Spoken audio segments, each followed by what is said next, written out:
Bueno, Europa nos encontramos en un momento que se parece un poquito al momento 2016-2018, un momento que no solo era europeo y que en Europa empieza la crisis sobre todo con el voto de Brexit, que fue un gran shock, ¿no?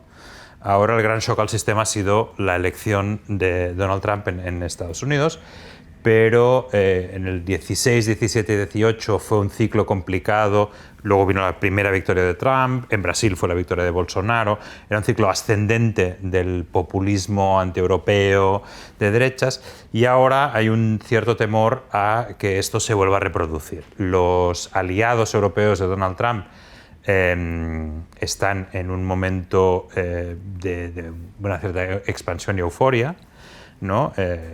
Pues Víctor Orbán, por ejemplo, en Hungría tenemos elecciones en Europa del Este importantes, pero también un crecimiento sin elecciones inmediatas de la extrema derecha en países como Francia o Reino Unido. Entonces, tenemos una Europa que, por un lado, en el fuero interno se ve afectada por esta subida de la extrema derecha, pero por otro lado ha sido un momento de este shock externo, de un cierto casi patriotismo europeo, yo diría, ¿no? De volver a decir, bueno, Estados Unidos no es el socio fiable que siempre fue, siempre hubo en Europa una tensión entre más europeístas y más atlantistas, los más atlantistas han visto que esta vía no funciona. Entonces, paradójicamente, a pesar de que sube la extrema derecha nacionalista y parece que pueda tener más enteros, no es un momento de poco entusiasmo europeo, ¿no? Al contrario, ahora hay un cierto consenso, tanto en Bruselas como en las capitales nacionales, que hace falta más Europa, porque después de este abandono, ¿no? Estados Unidos, sobre todo el gobierno de Trump, ha abandonado a sus aliados más fieles y más próximos, empezando por Canadá, ¿no? Siguiendo por Europa, hasta un cierto punto Japón, Corea, etcétera, México. Pues bien, en este momento yo pienso que la sensación genérica de Europa es vamos a hacer dos cosas. Primero es estar más juntos. Segundo, vamos a abrirnos al resto del mundo. Conversaciones con China, cerrar acuerdos que se habían estado negociando durante muchos años con Canadá, con México, el de Mercosur también es relativamente reciente. Yo pienso que Europa está mirando en todas direcciones para encontrar su nuevo papel. Esse ponto que você levanta, Jordi, é muito interessante da análise que os aliados de Trump da Europa estão eufóricos. Mas a gente viu recentemente o Canadá e a Austrália, onde os aliados de Trump foram derrotados nas eleições, até em casos de derrotas surpreendentes, né? A gente pode, num cenário otimista, esperar que Trump seja um atrapalho para a extrema-direita europeia, no sentido que você tem uma união das pessoas europeístas, etc., e acaba que não seja positivo para a extrema-direita europeia? No lo veo muy claro. No lo veo muy claro porque en Europa hay un factor tan importante o más que el factor Trump, que no existe en Australia y Canadá, que es el factor Putin. Los aliados de Putin, después de la invasión de Ucrania, se quedaron un poco relegados, ¿no? Generalmente están algunos en la extrema izquierda, pero sobre todo en la extrema derecha, y estos aliados tuvieron un momento complicado de explicarle al electorado por qué se veían tan cerca de Putin, de una Rusia agresiva.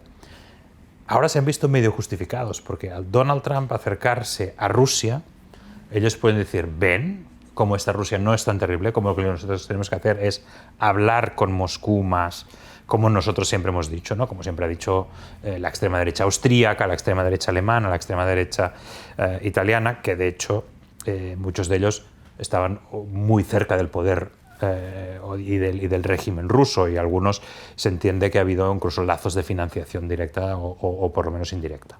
Por lo tanto, no lo sé. Yo no creo que el factor Trump en Europa vaya a jugar en el mismo sentido en el que jugó en Australia o en Canadá. De hecho, las primeras impresiones no son estas en Reino Unido, donde Reform, que es el partido más próximo a Trump, parece estar en ascenso, y no le fue mal Alternativa para Alemania, Alternative für Deutschland en Alemania.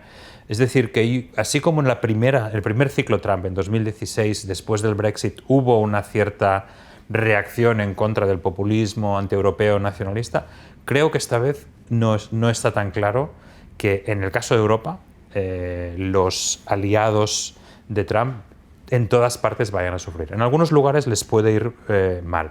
Y en algunos lugares incluso se han posicionado muy bien. Veamos, por ejemplo, a Giorgia Meloni, la primera ministra italiana, o presidenta del gobierno de Italia, como le llaman allí. Ella se ha querido posicionar como un buen intermediario, o una buena intermediaria entre Europa y Estados Unidos, lo cual le ha permitido salirse un poco del rincón en el que se había encontrado con la extrema derecha. ¿En qué países el crecimiento de la extrema derecha está más fuerte en sentido de llegar al poder, que consigan llegar al poder?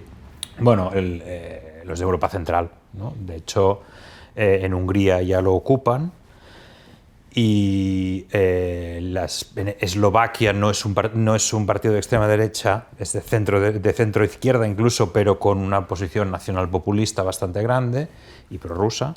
Pero digamos constantemente el ciclo electoral europeo de Europa Central es entre europeístas y nacionalpopulistas. En Rumanía, en Polonia en este momento ha habido un cambio hacia digamos el consenso más europeísta, pero bueno, digamos que la principal oposición no deja de ser nacionalpopulista, por lo tanto, donde las mayores cuotas de poder han sido alcanzadas son en la Europa Central, digamos, la Europa Central, tanto Austria como los países del antiguo bloque soviético, y hay que recordar que en Italia este gobierno de Giorgia Meloni se ha consolidado. Hubo dudas, ¿no?, de si conseguiría funcionar bien. Es un gobierno que ahora mismo está completamente normalizado en el funcionamiento de las instituciones europeas. No se le ve como un gobierno, como siempre se ha visto, por ejemplo, el gobierno húngaro, extraño, distinto, ¿no? Se le ve como un gobierno más, incluso, de hecho,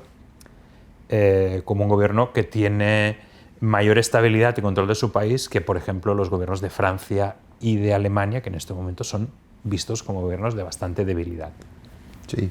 Ahora, tuvimos en Alemania la semana pasada el AfD declarado por la agencia de inteligencia una amenaza. Algunas semanas atrás tuvimos Marine Le Pen en Francia tornada inelegible.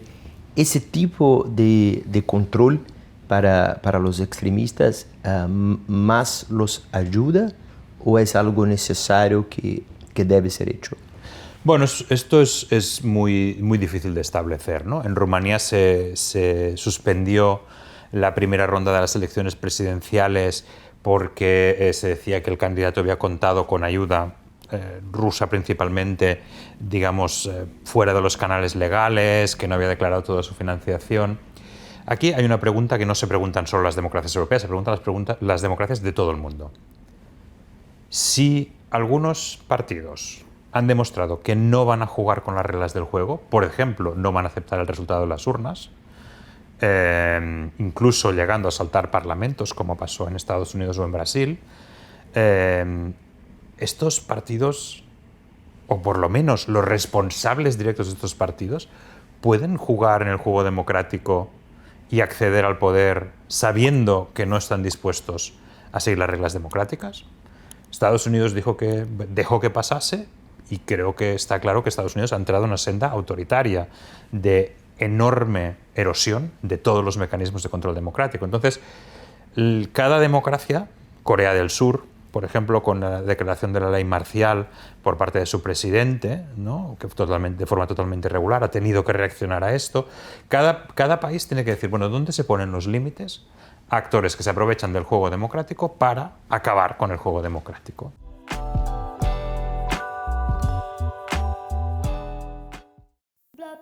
Cansou de conversa rasa e gritaria, né? Quer trocar uma ideia de verdade? Papo Amado, do Amado Mundo. Conversa pra rir, pensar e construir juntos. Amado Mundo. Dá pra se informar sem surtar.